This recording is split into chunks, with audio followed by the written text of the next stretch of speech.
Praise the Lord. हम परमेश्वर का धन्यवाद देते हैं आज के सुंदर दिन के लिए।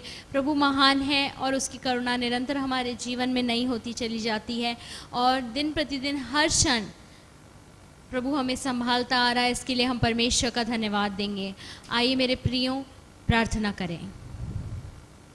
धन्यवाद देते हैं पिता परमेश्वर आज के इस सुंदर समय के लिए।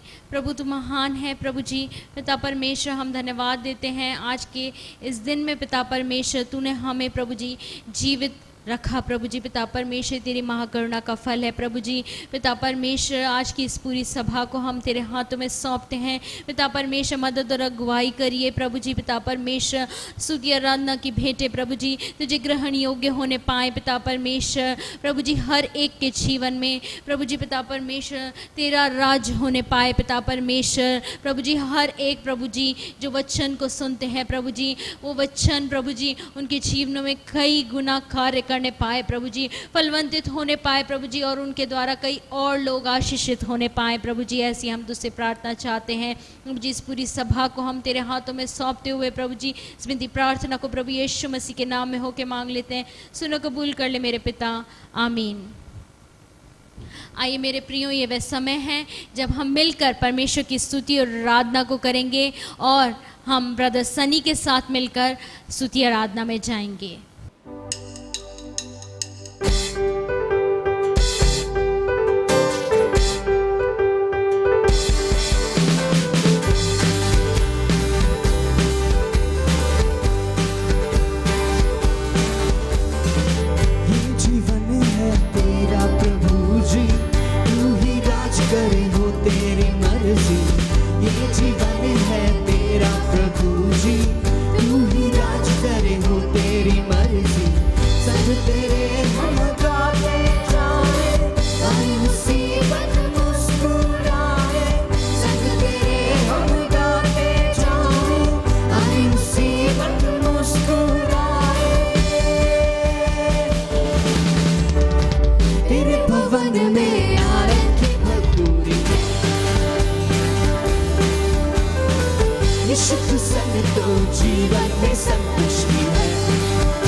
She said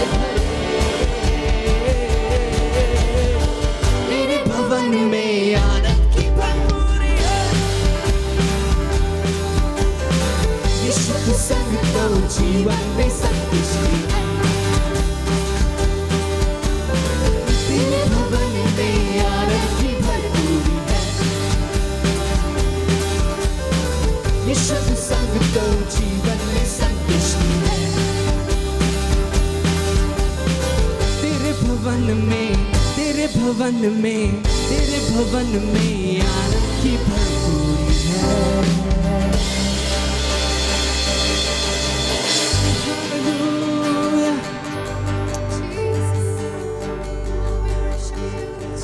Yes, Lord Jesus, परमेश्वर तेरे सम्मुख आनंद की भरपूरी है। तेरे सम्मुख खुदा परमेश्वर आशीष है। तेरे सम्मुख शांति है खुदा। जो कोई तेरे निकट तेरे पास आता है खुदा उसका जीवन भर जाता है परमेश्वर। उसका जीवन खाली नहीं रहता परमेश्वर। All I need is you, Lord, is you, Lord. All I need is you. All I need is you, Lord, is you, Lord. All I need is you.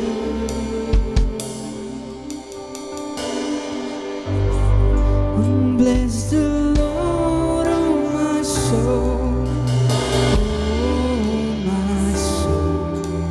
Worship His holy name. Sing like never before.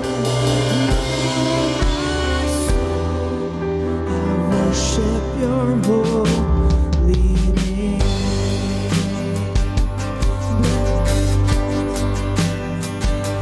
Bless the Lord, oh my soul, oh my soul. I worship His holy name.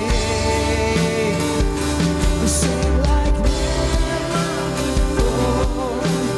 Oh my soul, I worship Your holy name.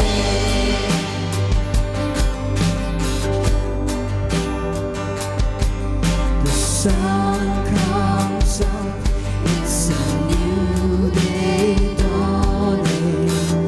It's time to sing Your song again. Whatever may pass and whatever lies before me,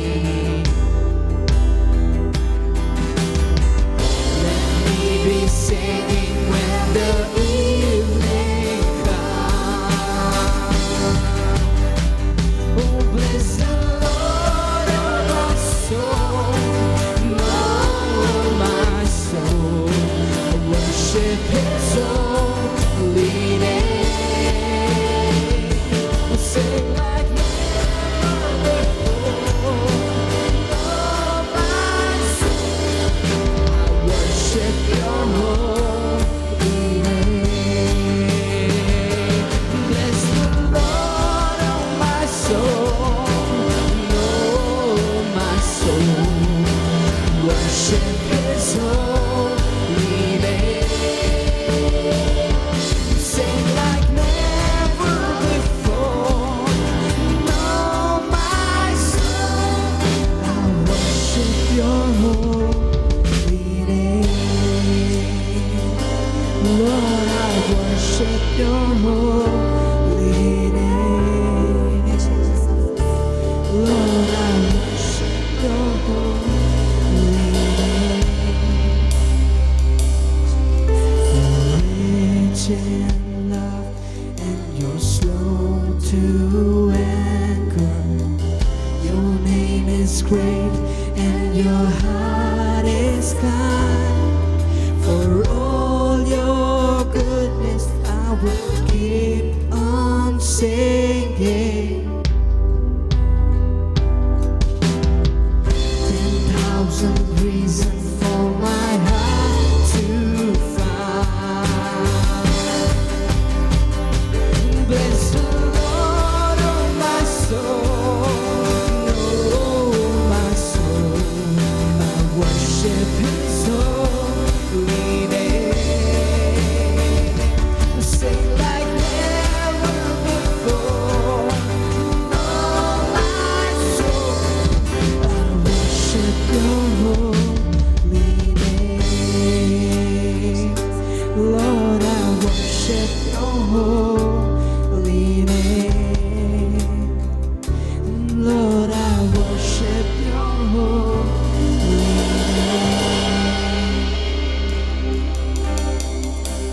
प्यारे पिता परमेश्वर, धन्यवाद के साथ आपके चरणों के निकट आते हैं राजा। इस समय के लिए तेरा धन्यवाद देते हैं खुदा कि तेरी उपस्थिति हमारे बीच में है। हम विश्वास करते हैं खुदा, जो आराधना हमने तुझे चढ़ाई है तूने उसे ग्रहण किया है परमेश्वर पिता, और तू आज हमारे जीवनों में एक नया काम करने जा रहा है।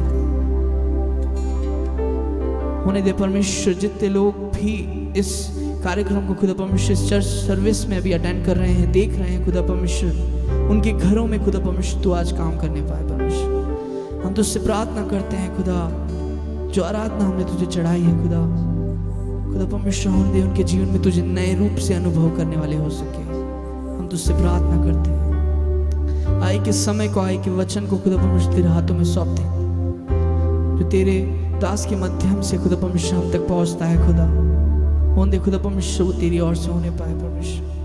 आए के समय को तेरे हाथों में सौंपते हैं, यीशु मसीह के नाम से मांगते हैं, आमीन। आइए मेरे प्रियो, ये समय होगा कि हम वचन में आगे बढ़ेंगे, और मैं निवेदन करूंगा पास्टर निशिकांत जी कब से कि वो हमें वचन में लेके चले। जय मसीह की। मैं आशा और विश्वास करता हूं कि आप सब भले चंगे पाए जाते हैं, आप प्रभु में लगातार बढ़ रहे हैं, परमेश्वर अपनी कृपाओं से आपको भर रहा है और उसकी दया सदैव आपके साथ में बनी हुई है। मेरी विनती और प्रार्थना है कि लगातार वह आपकी अगुवाई करता जाए, आपकी ज़रूरतों को पूरा करता जाए और आपके परिवार की रक्षा और रखवाली करे। जब हम इस वचन में आते हैं, वचन में देखते हैं लूका रचित सुसमाचार उसका पहला अध्याय उसका 1 पद से लेकर के 6 पद तक, इस वचन में इस प्रकार से लिखा हुआ, मैं आप लोगों के लिए पढ़ना चाहता हूँ। फिर उसने 12 को बुलाकर उन्हें सब दुष्ट आत्माओं और बीमारियों को दूर करने की सामर्थ और अधिकार दिया, और उन्हें परमेश्वर के राज्य का प्रचार करने और बीमारों को अच्छा करने के लिए भेजा। और उसने उनसे कहा, मार के लिए कुछ न लेना, न तो लाठी, न झोली, न रोटी, न रुपये, न 2 कुर्ते। जिस किसी घर में तुम उतरो वहीं रहो और वहीं से विदा हो। जो कोई तुम्हें ग्रहण ना करे उस नगर से निकलते हुए अपने पाँव की धूल झाड़ डालो कि उन पर गवाही हो। अतः वे निकलकर गांव-गांव सुसमाचार सुनाते और हर कहीं लोगों को चंगा करते हुए फिरते रहे। हम इस वचन में पढ़ते हैं, मैंने जो आज इस संदेश का जो शीर्षक दिया है वह है परमेश्वर की बुलाहट आपके जीवन में, परमेश्वर की बुलाहट के प्रति आपका प्रति उत्तर, परमेश्वर की बुलाहट जो आपके जीवन में उसके प्रति उत्तर। और लूका रचित सुसमाचार उसके 9 अध्याय उसके पहले पद से 6 पद तक में हम लोगों ने पढ़ा। जो परमेश्वर आपको बुलाहट देता है वह उस बुलाहट में आपको वहां लेके जाता है जहां पे वह आपको अपनी इच्छा से रखना चाहता है। परमेश्वर के पास में बहुत से लोग नहीं हैं कि वह उन्हें बर्बाद करे, तो आप क्या करेंगे उस बुलाहट के साथ जो परमेश्वर ने आपको आपके जीवन में दिया है। हम लोग देखते हैं पहले पद में कि यीशु जो है 12 को बुला करके उन्हें जो है एक काम की जिम्मेवारी सौंप रहा है कि वे लोग जा करके नगर नगर में, गांव गांव में जा करके परमेश्वर के राज्य का प्रचार करें, उसके राज्य का सुसमाचार फैलाएं। और दूसरा जो काम परमेश्वर उन्हें, प्रभु यीशु मसीह उन्हें दे रहा है वह है कि वे जो है लोगों को चंगा करें, बीमारों पर हाथ रखें, उनके लिए प्रार्थना करें। परंतु इस जिम्मेवारी को देने से पहले, इस काम को देने से पहले यीशु मसीह उन्हें जो है यहाँ पर जो है कुछ चीजों से भर रहा है, इक्विप कर रहा है, तैयार कर रहा है, और जो है वह उन्हें सब बातों पर, है ना, यहाँ पे लिखा हुआ है बहुत अच्छे से, उन्हें सब दुष्ट आत्माओं और बीमारियों को दूर करने की सामर्थ और अधिकार दिया। हम लोग देखते हैं कि 2 चीजें यहाँ पर यीशु मसीह दे रहा है, पहला है सामर्थ और दूसरा है अधिकार। सामर्थ क्या है? सामर्थ बल है, योग्यता है। और अधिकार क्या है? अधिकार है कि कुछ चीजों को कर लेने का, कुछ चीजों को कर पाने का अधिकार, to do the right thing, जो हम लोग अधिकार के रूप में देखते हैं। हम लोग पढ़ते हैं मत्ती सुसमाचार उसके 28 अध्याय में और उसके 18 पद में, वहां यीशु मसीह अपने चेलों के पास में आकर के कहता है, स्वर्ग और पृथ्वी का सारा अधिकार मुझे दिया गया है मेरे प्रियों। और उस अधिकार को यीशु मसीह हमारे साथ में बांटता है। ये अधिकार जो है, जो यीशु के पास में है, वह अधिकार उसने आपके साथ और मेरे साथ इस प्रेजेंट समय में भी बांटा है।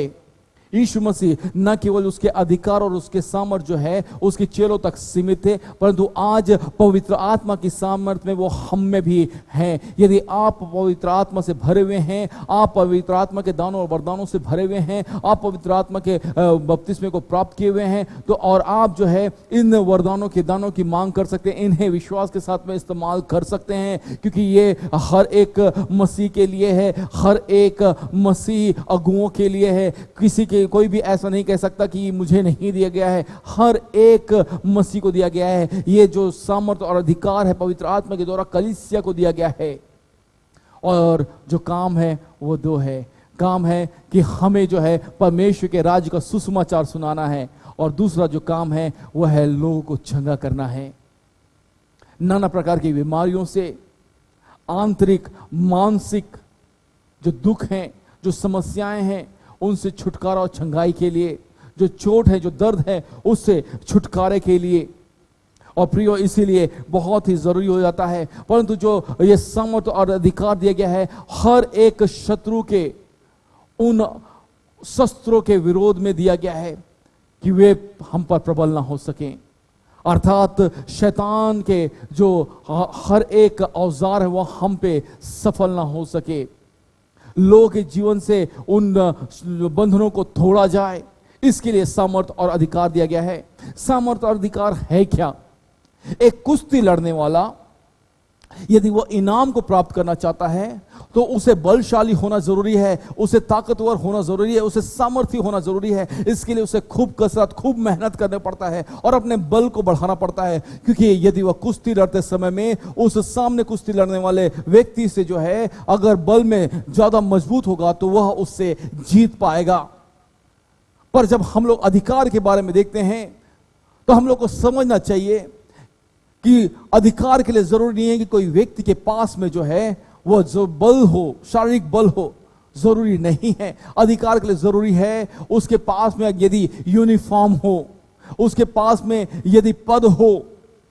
और हम लोग देखते हैं उदाहरण के रूप में एक ट्रैफिक पुलिस वाला जब अपने हाथ को इस प्रकार से इशारा करता है, यह रुकने का इशारा है, या वो सीटी मार के हाथ दिखाता है, तो वो चाहे कितने ही वीआईपी लोगों की गाड़ियां क्यों ना हो, उन्हें रुकना होगा, क्योंकि यह ताकत इस कमजोर से दिखने वाले ट्रैफिक पुलिस के शरीर की नहीं है, परंतु यह ताकत जो है उसके वर्दी की है। उसका यूनिफॉर्म जो है वह उस अधिकार को बता रहा है और उस अधिकार के सामर्थ्य को बता रहा है। और इसीलिए जब यह जो ट्रैफिक पुलिस वाला है अपने हाथ का इशारा करता है तो ट्रैफिक रुकती है, अपने हाथ का इशारा करता है तो ट्रैफिक चलती है, क्योंकि उसके पास में यह अधिकार, यह सामर्थ्य जो है उसके यूनिफॉर्म से, उसकी वर्दी से आया है। और इसीलिए हमको और मुझको और आपको जानना जरूरी है, हमारे लिए जानना जरूरी है कि आपके पास में वह सामर्थ और अधिकार जो है पवित्र आत्मा के द्वारा आया है, और हमें पवित्र आत्मा में होकर के उस सामर्थ और अधिकार को इस्तेमाल करना जरूरी है। पर यह सामर्थ और अधिकार मेरे स्वयं के लिए या आपके लिए, हमारे स्वयं की जरूरतों के लिए नहीं दिए गए हैं मात्र। इसलिए नहीं है कि हम अपने चीजों को पूर्ति करते रहें, अपनी जरूरतों को पूर्ति करते रहें, परंतु ये इसलिए दिए गए हैं प्रियो कि हम परमेश्वर के राज्य का सुसमाचार करें, प्रचार, और हम परमेश्वर के सुसमाचार का प्रचार करने के बाद में उसके राज्य का बढ़ाव कर सकें, हम उसके राज्य को फैला सकें। पर यह सिर्फ मेरे और आपके स्वार्थ को पूरा करने के लिए नहीं है, मेरे और आपकी जरूरतों को पूरा करने के लिए नहीं है, यह परमेश्वर के राज की बढ़ोतरी के लिए है। और परमेश्वर के राज की बढ़ोतरी के लिए जरूरी है कि हम उस सामर्थ और अधिकार को प्राप्त करें, और यीशु मसीह ने उस सामर्थ और अधिकार को प्रत्येक विश्वासी के साथ में बांट दिया है। यदि आप कहते हैं मैं विश्वासी हूं, मैं मसीही हूं, तो यह सामर्थ और अधिकार यीशु मसीह ने आपको भी दिया है, पवित्र आत्मा की सामर्थ और अधिकार। मैं आपको बताना चाहता हूं यह सामर्थ और अधिकार जो है, जब हम किसी को सुसमाचार सुनाते, क्योंकि बहुत सारे लोग सोचते हैं और कहते हैं कि मैं कैसे सुसमाचार सुना सकता हूं, मैं कैसे लोगों को किसी के बारे में बता सकता हूं। मैं आपको बताना चाहता हूं जब सामर्थ और अधिकार मिलता है, जब पवित्र आत्मा काम करता है, तो पवित्र आत्मा जो है हमारे सुसमाचार में शामिल हो जाता है। क्योंकि सुसमाचार में 3 लोग शामिल होते हैं, एक बोलने वाला, एक सुनने वाला और तीसरा जो है पवित्र आत्मा। क्यों? क्योंकि पवित्र आत्मा ही उस व्यक्ति के मन को बदल सकता है, मैं और आप नहीं। बहुत सी बार लोग सोचते हैं मेरे विचारों से, मेरे शब्दों से, मेरी योजनाओं से, मेरी कल्पनाओं से, मेरे किस्से कथा और कहानियों से लोगों का जीवन बदल जाएगा। नहीं नहीं नहीं, ये पवित्र आत्मा है जो उनके मन में, उनके हृदय में उनसे बातचीत करता है, उनको उस पछतावे में लेकर के आता है, उनको उस पाप क्षमा में लेकर के आता है, उस मांग में लेकर के आता है जहां पे वो कह सकते हैं कि हाँ मैं पापी हूं और मुझे जो है यीशु की क्षमा की जरूरत है। वे लोग उस समझ में आ पाते हैं जहां पे वे जान पाते हैं कि यीशु मसीह हम में से प्रत्येक के पापों के लिए क्रूस पर चढ़ गया, मारा गया, गाड़ा गया, तीसरे दिन मृतकों में से जी उठा और अब पिता के दाहिने बैठ हम सब के लिए विनती और प्रार्थना करता है। ये इसलिए जरूरी है। परंतु इतना ही नहीं, यीशु मसीह न केवल हमें तैयार करता है, अपने चेलों को उसने तैयार किया और जो है तैयार करने के बाद यीशु ने जो है उन्हें भेज दिया कि वे जाएं। यीशु कहता है मत्ती 28-18 में हम लोगों ने देखा कि उनके पास में आकर कहा स्वर्ग और पृथ्वी का सारा अधिकार मुझे दिया गया है, इसलिए तुम जाओ। मेरे प्रियो, यहां पर यीशु मसीह जो है हम लोग देखते हैं कि जो है तीसरे पद से यीशु मसीह अपने शिष्यों को वो भेजना शुरू करता है, परंतु उन्हें आज्ञा देता है कि केवल वे परमेश्वर के राज्य का सुसमाचार करें, प्रचार करें, परमेश्वर के राज्य के बारे में बातचीत करें। आज हम लोग को जानना जरूरी है कि जब हम यीशु मसीह के सुसमाचार का प्रचार कर रहे हैं, परमेश्वर के राज्य के बारे में बात कर रहे हैं, तो इसमें कुछ चीजें शामिल हैं। वो चीज है पवित्र आत्मा। पवित्र आत्मा, और पवित्र आत्मा है जो भटके हुए लोगों को बार बार उस मसीह के पास में लेकर के आता है, बार बार उस क्रूस के पास में लेकर के आता है जहां पे वे जान पाए कि मेरे लिए एक धर्मी मरा और मैं पापी बचाया गया। पहला कुरिन्थियों उसका 2 अध्याय 1 से लेकर के 5 पद तक।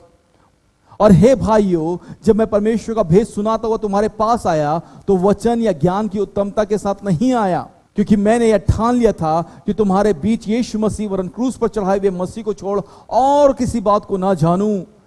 और मैं निर्बलता और भय के साथ और बहुत थरथराता हुआ तुम्हारे साथ रहा।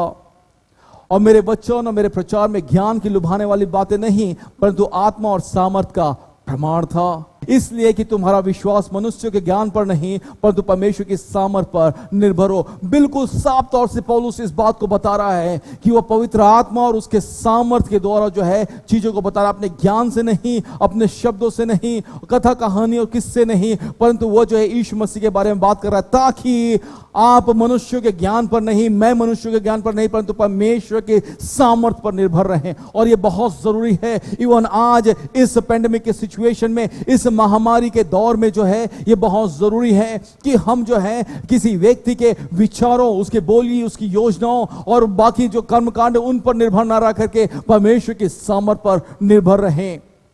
जो परिस्थिति हमारे चारों ओर है, जब हम इस ओर अपनी दृष्टि को उठाते हैं, इस ओर अपने कान को लगाते हैं, तो हम विचलित हो जाते हैं और हम सोचते हैं क्या हो रहा है। ये पूरे संसार में हाहाकार मचा हुआ है, लोग परेशान हैं, हैरान हैं। परंतु याद रखिए, ऐसे समय में जो लोगों को चाहिए वो सुनने के लिए वह परमेश्वर का वचन है, परमेश्वर का सुसमाचार है, परमेश्वर के राज्य की बातें हैं। और ये बातें जो है प्रियो, वह पृथ्वी के नींव रखे जाने के समय से ही निर्धारित कर दी गई थी कि उस परमेश्वर को सारा गौरव, आदर और महिमा मिलने पाए, ताकि लोग जानने पाए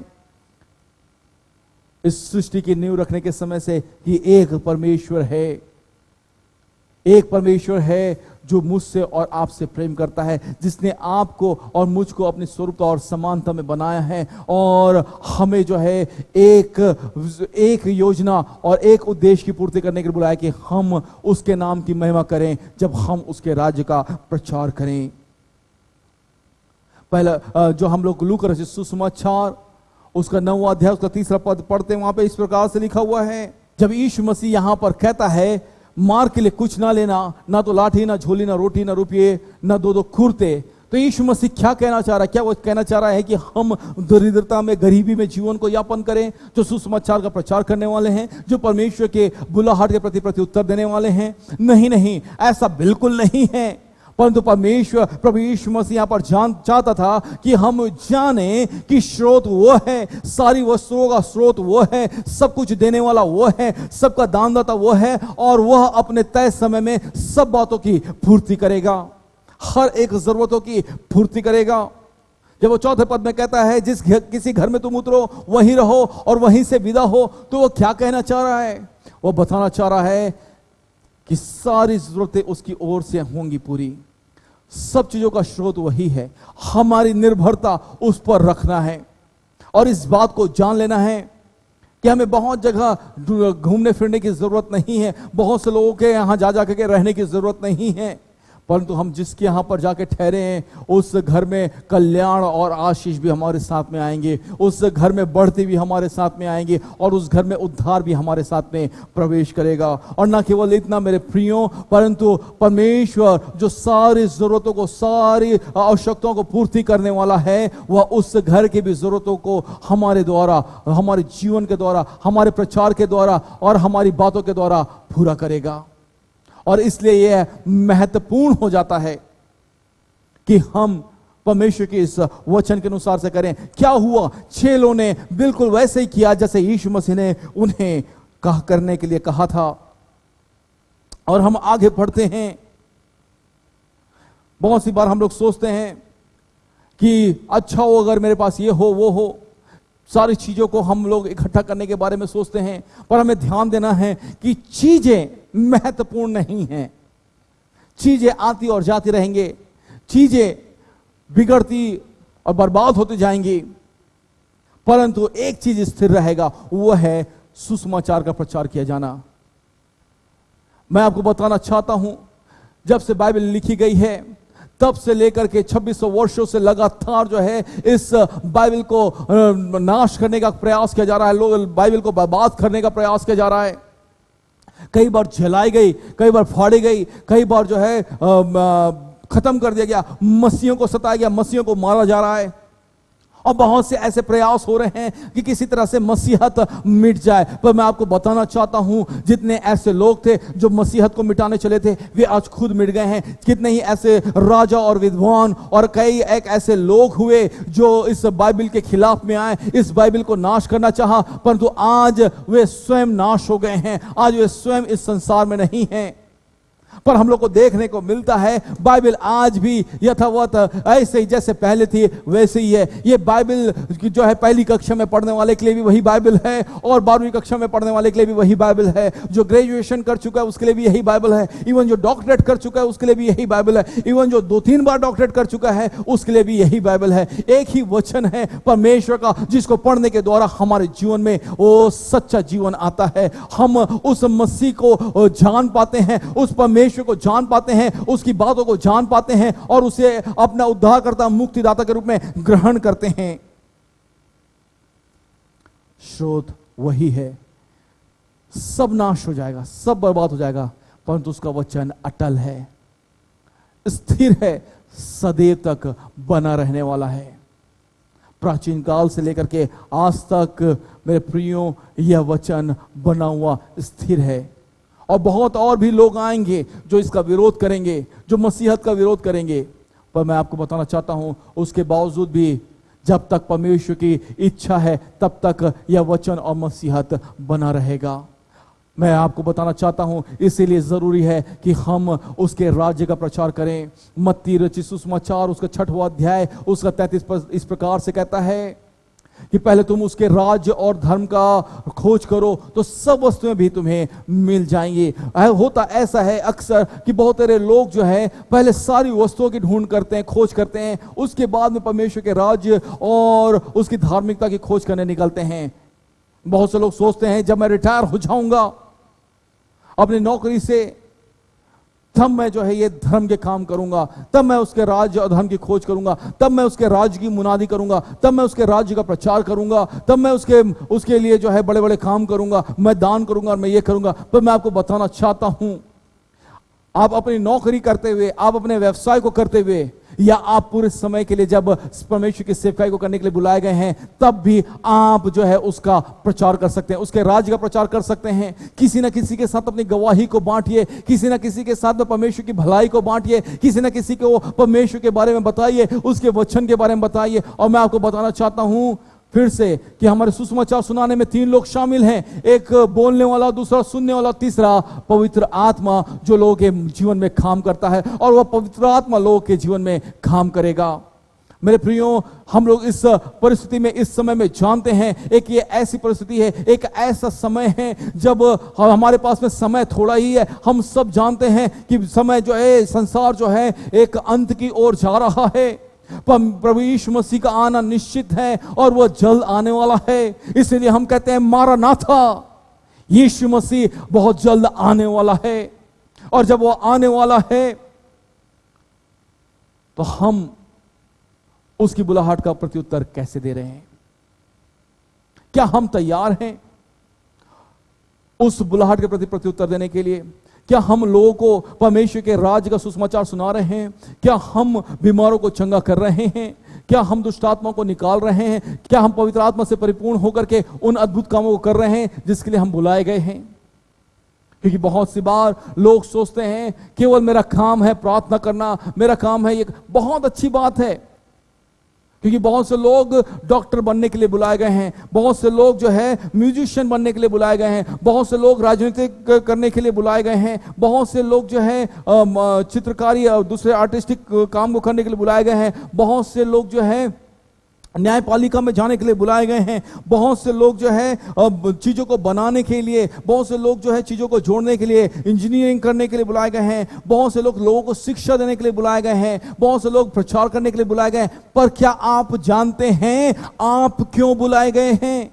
आप क्या करने के लिए बुलाए गए हैं? आपके जीवन का उद्देश्य क्या है जब आप इस संसार में रह रहे हैं? हम देख रहे हैं हमारे देश में 36,000 से भी ज्यादा मौतें हो गई हैं आज के दिन तक। बहुत ढेर सारे लोग, लाखों की तादाद में लोग संक्रमित हो रहे हैं। पूरे विश्व में लाखों लोग मारे जा चुके हैं, और यह सब इस बात की ओर इशारा करता है कि समय नजदीक है, अंत नजदीक है। सही बात है प्रियो, पर क्या हम जिस उद्देश्य को पूरा करने के लिए बुलाए गए हैं उसे पूरा कर रहे हैं? क्योंकि मैं आपको बताना चाहता हूं, हो सकता है आप डॉक्टर नहीं हैं, हो सकता है आप इंजीनियर नहीं हैं, हो सकता है आप म्यूजिशियन नहीं हैं, हो सकता है आप संगीतकार नहीं हैं, हो सकता है आप आर्टिस्ट नहीं हैं, हो सकता है आप जो है अभी तक लॉ में कुछ नहीं किए हैं, आप हो सकता है बिजनेसमैन नहीं है, बिजनेस वूमन नहीं है, आप मैन्युफैक्चरर नहीं बने अभी तक, या आप ये सब हैं। परंतु मैं आपको बताना चाहता हूं, आप जो भी हैं उसके साथ साथ आप इसलिए बुलाए गए कि परमेश्वर के राज्य का प्रचार करें। आपके जीवन में परमेश्वर की उस बुलाहट को पहचानें, परमेश्वर की उस बुलाहट के प्रति उत्तर को दें। हम सब इन सब कामों के करने के साथ साथ जो है एक और बुलाहट के प्रति भी जिम्मेवार हैं, और वह बुलाहट है उस क्रूस की बुलाहट।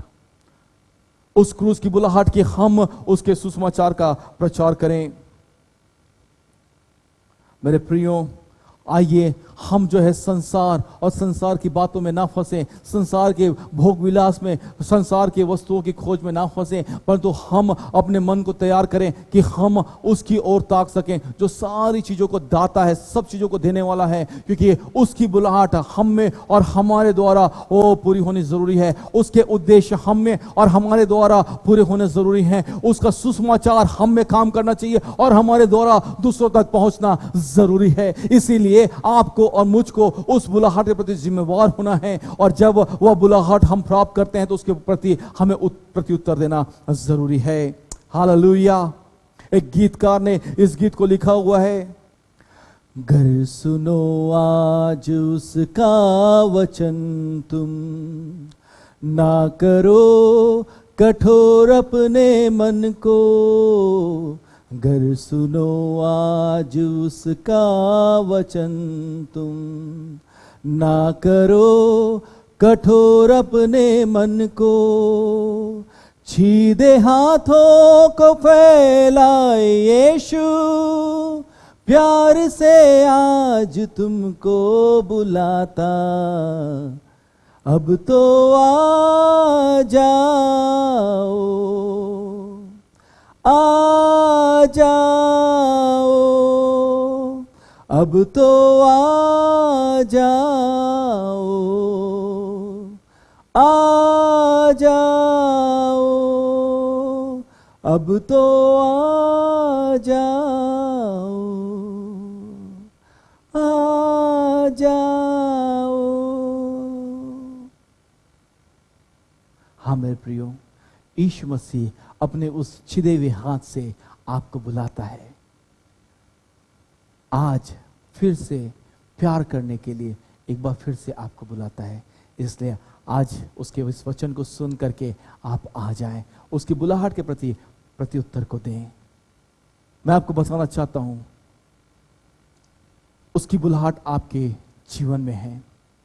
आप चाहे कोई भी काम क्यों ना करते हो, उसकी बुलाहट आपके जीवन में है।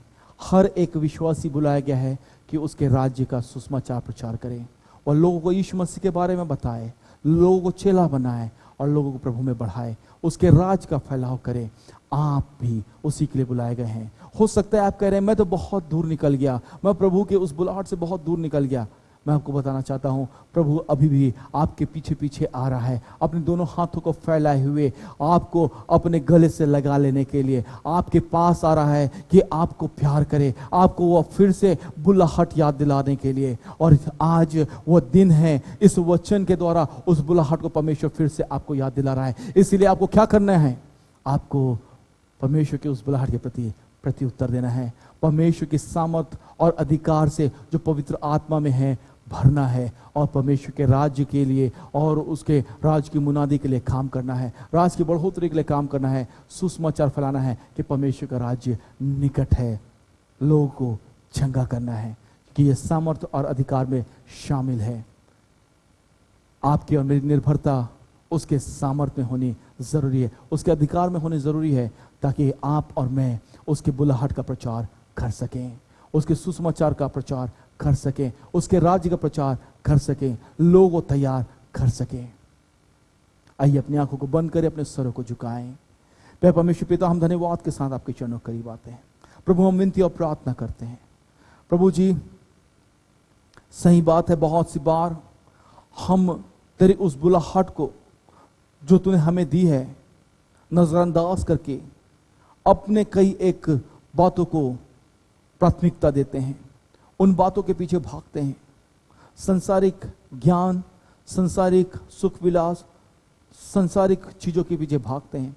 पर आज हम तुझसे विनती और प्रार्थना करते हैं, जैसे तूने अपने चेलों को बुला करके उन्हें तैयार किया प्रभु जी, उन्हें सुसज्जित किया कि वे तेरी सामर्थ और तेरे अधिकार को प्राप्त करें, पवित्र आत्मा में परिपूर्ण होकर के तेरे राज का प्रचार करें। और हम पढ़ते हैं आगे प्रभु जी कि वे लोग पवित्र आत्मा से परिपूर्ण होकर के सामर्थ और अधिकार को प्राप्त करके उन्होंने पिता परमेश्वर प्रचार का काम किया, ओ तेरे राज का सुसमाचार सुनाया और बहुत तेरे लोग तेरे राज्य में आए प्रभु जी। पिता परमेश्वर की महिमा होने पाए प्रभु जी। हम विनती और प्रार्थना करते हैं प्रत्येक लोग प्रभु जी जो इस वचन को सुन रहे हैं, हाँ आप जो इस वचन को सुन रहे हैं, अब मैं विनती और प्रार्थना करता हूं इस भाई के लिए, उस बहन के लिए, खुदा बाप प्रभु आप सहायता करें उस बुलाहट को पिता परमेश्वर जो इन्होंने आपके साथ में वाचा बांधी थी कि आपके वो प्रचार के कार्य को करेंगे, लोगों को सुसमाचार सुनाएंगे, कलीसियाओं की स्थापना करेंगे, प्रभु यीशु के नाम से वो ऐसे करने पाए प्रभु जी।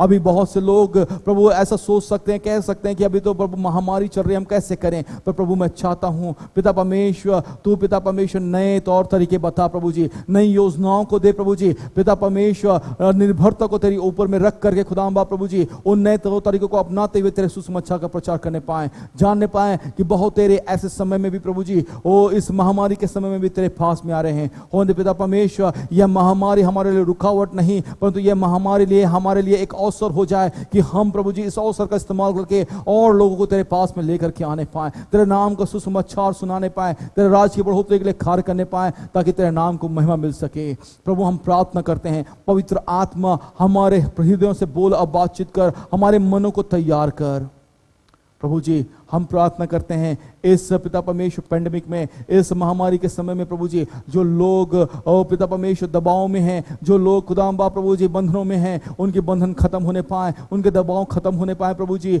हमने सुना खुदाम 15 करोड़ नौकरियां खतरे में है कि वे चली जाएंगी। पिता परमेश्वर हम प्रार्थना करते हैं ओ खुदाम प्रभु जी, तू सहायता कर, हमारे देश में, हमारे देश के लोगों को, नौजवानों को बेरोजगारी से बचा प्रभु जी। ओ पिता परमेश्वर हम प्रार्थना करते हैं, ओ लोगों के मन को तू तैयार कर खुदाम प्रभु जी। पिता परमेश्वर हमारे देश की आर्थिक व्यवस्था को तेरे हाथों में सौंपते हैं, और उन सबसे बढ़कर के प्रभु जी हम पिता परमेश्वर प्रार्थना करते हैं हमारे देश के प्रधानमंत्री, राष्ट्रपति, तमाम पिता परमेश्वर खुदाम प्रभु जी, राजनीतिक दलों के अगुवे पिता परमेश्वर प्रभु जी, तमाम मंत्री और मंत्री गण खुदाम प्रभु जी, उनके मन खुलने पाए, तेरा सुसमाचार काम करने पाए प्रभु जी। तू सहायता कर प्रभु जी। पिता परमेश्वर हर एक सुनने वाले को हम यीशु के नाम से आशीषित करते हैं, क्योंकि ये विनती और प्रार्थना यीशु के नाम से मांगते हैं, आमीन आमीन। मैं आशा करता हूं कि आप इस वचन से आशीषित हुए हैं। यदि आप इस वचन से आशीषित हुए हैं तो इस वचन को जरूर दूसरों के साथ में बांटिए, ताकि वे भी आशीषित हो पाएं। प्रभु आप सबको आशीष दे।